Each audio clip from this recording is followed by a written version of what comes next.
What's up, Infected? Wolf the Quarantine, and today I'm going to be taking a look at a game that was sent to me to review by the name of Death Note Confrontation. Now, Death Note Confrontation is based on the TV show, the anime of the similar name, Death Note. I've actually not seen, my wife is a big fan of it, but I've actually not seen it. From what I understand, you basically have L, which is like this super detective that's a little eccentric, but he's just like this super awesome detective. But then you have Kira, which finds this notebook that he can write people's name down, and they wind up dying from mysterious ways, and it feeds like this weird spirit thing. I can't remember the thing's name. But that's basically the theme of the game. Now, the way that what this game is each player is going to have a notebook. With that notebook, you're going to draw a card that has a suspect, and that is who you are when you play Kira. You're going to note which one you are on your notebook, and then throughout the course of the game, you're going to be murdering people within a certain radius. So you have two different phases to this game. The first phase is that you're going to flip over one big card. You're going to flip it over, and it's going to have two different crimes on it. Like it'll have a knife and maybe a gun. And it'll have A and a B on it. And then you, as Kira, and the player that plays L are going to hold out a little token with an A side and a B side. You're going to reveal, and whichever one, if you guys matched, then that means L was able to like catch up to you when trying to find a crime scene or whatever, and you don't get any bonuses. And if you're Kira, if you do, and you had different ones, then you went to the correct crime scene, L went to the wrong one, you get a couple free points. Then the L player has to roll some dice that have a bunch of symbols on it, and then that's when the L player can find, if you say roll a bomb and two knives. The L player is going to choose one bomb anywhere on the page, and then they're going to choose two knives in this situation anywhere on the page. And you have to kill one of those people. Keeping in mind, as Kira, you could only write somebody's name down within a 2-block radius from where your suspect is. So it allows L to kind of try to start narrowing down where you are. But Kira isn't completely screwed because he does have a couple special abilities that allow him to kill outside of that radius. There's also an advanced mode that adds a couple special abilities into play, but that's, for the most part, how you're going to play the game.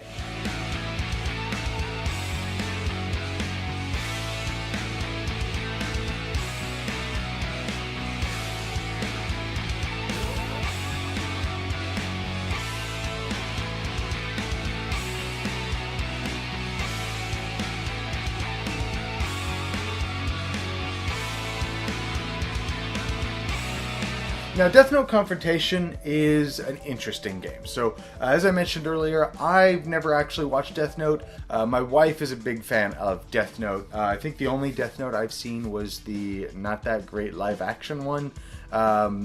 But even then I thought it was okay, but I also had never seen the anime. So my wife didn't like it at all. So I don't know, I'm not super familiar with the Death Note IP to begin with. My backlog for anime is ridiculous and I'll never catch up with it. It's almost as bad as my miniatures I need to paint. But how is the game itself? Well, the game is, when you first sit down and play it, it seems really, really cool. Because, as I mentioned earlier, if you play the basic game, it's a fairly basic back and forth. It's okay, what do I think you're going to go off of? Because when you flip over that big card, it's usually like score a whole bunch of points or score very little points. And it's the first person to 15, or once Kira gets to 15 points, they win. If L finds Kira, can say, this one is you, then L wins. And you see, it's like, okay, do you think they're going to play the long game and just try to go for 1 point, or are they going to go for the 3 points, or whatever the higher one is? And you flip those over, and then you go, oh no, I guessed the wrong one, you were going for the short game, or whatever. But then where the real meat of the game comes from is the L player rolls that die, gets to roll those dice, and then picks, 3 people anywhere on the board to try to narrow down where you are. But Kira can kill people outside of the radius. Now, on paper, it's really, really cool because it makes you look at the board and really start thinking, okay, well, it's this, or he killed this one, but that could have been his.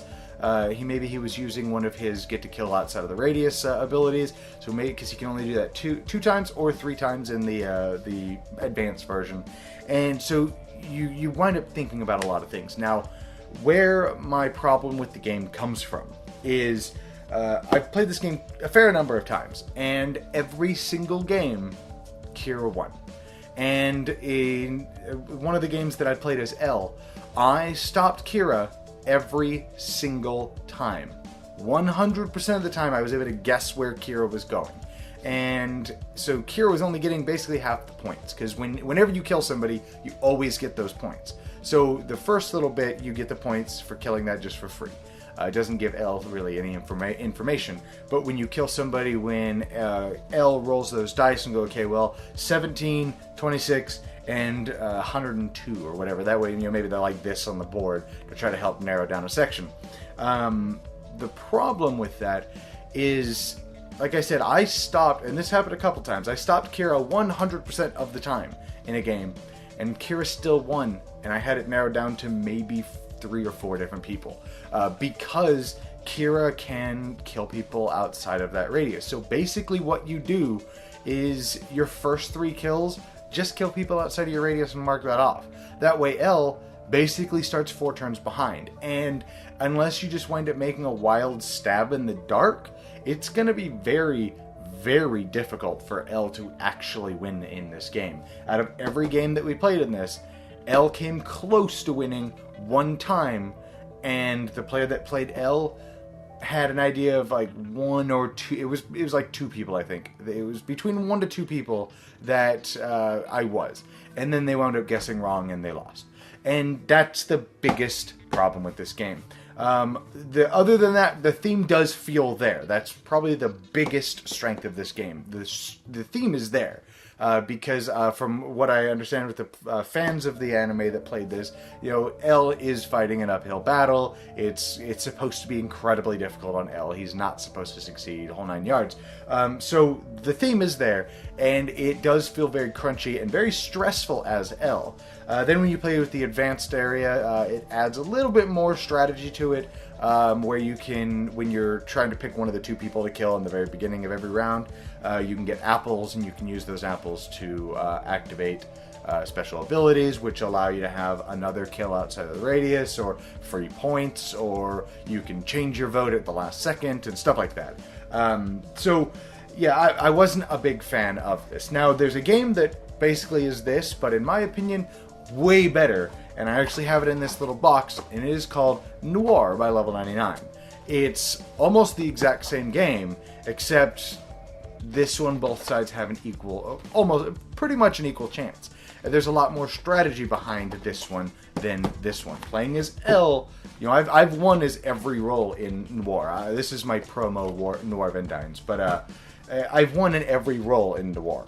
I have a couple friends that own it that have the big deluxe version that has all the different roles. I actually sold that one to them because Noir Vendines has my favorite ones in it, so I just kept that one. I've won as every role, and both the killer and the sleuth or detective or whatever, it always feels tense. It always feels like you're within grasp. It's always possible. And then you wind up being maybe outplayed or something like that, and that's why you lose. Whereas this, you wind up losing a lot as L just because you are at such a massive disadvantage.